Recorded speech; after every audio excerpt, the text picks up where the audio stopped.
Mr. Chairman, 3 minutes. Yes, ma'am. Commissioners, I am speaking today because of the mission statement that y'all are working on. And I have a quick story for you about Davy Crockett. Some of us remember the TV show. We're old enough to remember it. Some of us even remember some of the words to the song.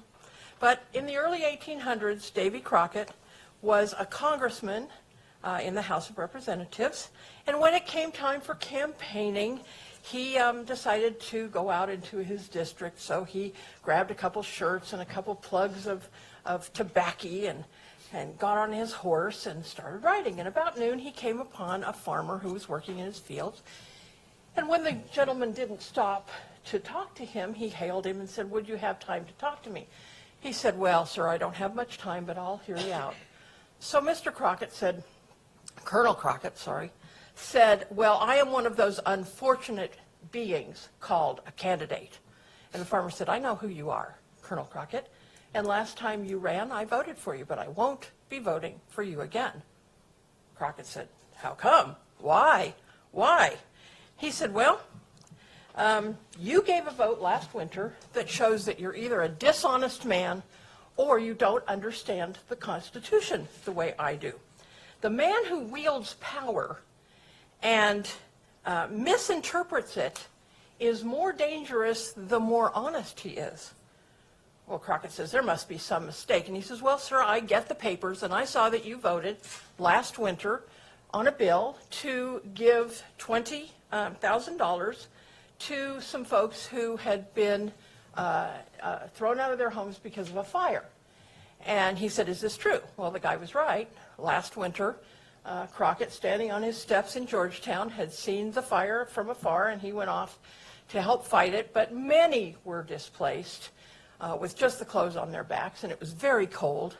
And so there were women and children that were suffering, and something had to be done.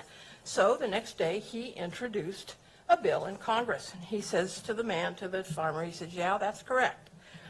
The farmer says, "Well, sir, where do you find it in the Constitution to give public funds in charity?" And Crockett says, "Well, you got me there, sir.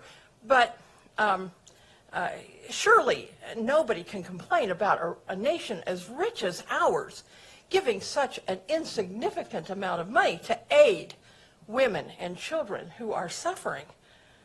And the farmer says to him, "Sir, it's not the amount. It's the principle.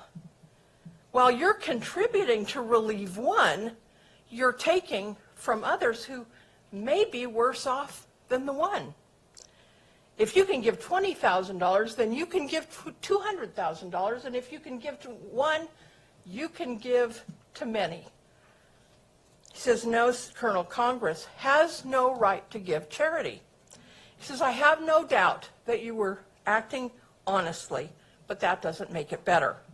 And because you gave that which was not yours to give, I cannot vote for you again."